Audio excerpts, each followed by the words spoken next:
ये जो प्रॉब्लम है ये स्टेटमेंट वाइज प्रॉब्लम आपसे पूछी गई थी। इस बार नीट यूजी के अंदर ये देखा गया है कि स्टेटमेंट वाइज जो प्रॉब्लम्स हैं वो काफी सारी पूछी गई थी। तो देखिए इसके अंदर भी जरा चेक करते हैं। आपको बोल रहा है given below are two statement, statement 1 में aniline does not undergo Friedel Crafts alkylation reaction. क्या ये स्टेटमेंट सही है? हाँ, aniline as well as phenol दोनों ही फिडल-क्राफ्ट रिएक्शन शो नहीं करते। क्यों नहीं करते पहले तो देख लेते हैं। हमको क्या क्या ऑप्शंस गिवन है, ये सारे ऑप्शंस हमको गिवन है, ठीक है। तो aniline does not undergo fiddle-craft reaction, क्योंकि अगर मैं एनिलीन को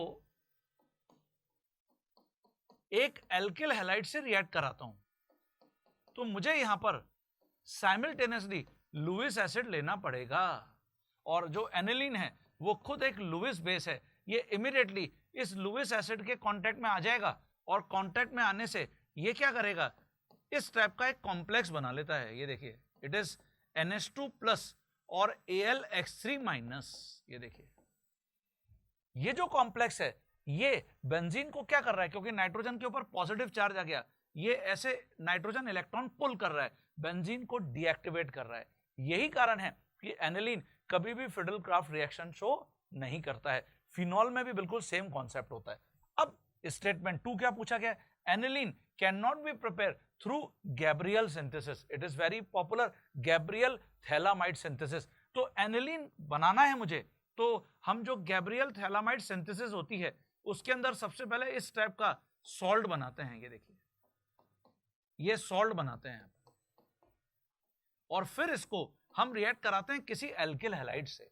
तो ऑब्वियसली अगर मुझे एनिलीन बनाना है तो फिर मुझे यहां पर क्या लेना पड़ेगा, मुझे यहां पर लेना पड़ेगा हेलोबेंजीन। ये देखिए, और हेलोबेंजीन मतलब अल्फा अनसैचुरेटेड कार्बन न्यूक्लियोफाइल को इस कार्बन पर अटैक करना पड़ेगा। ये पॉसिबल ही नहीं है, क्योंकि ये अल्फा अनसैचुरेटेड कंपाउंड है, ये कार्बन हाईली क्राउडेड एरिया में प्रेजेंट है, न्यूक्लियोफाइल इसके ऊपर अटैक नहीं कर सकता।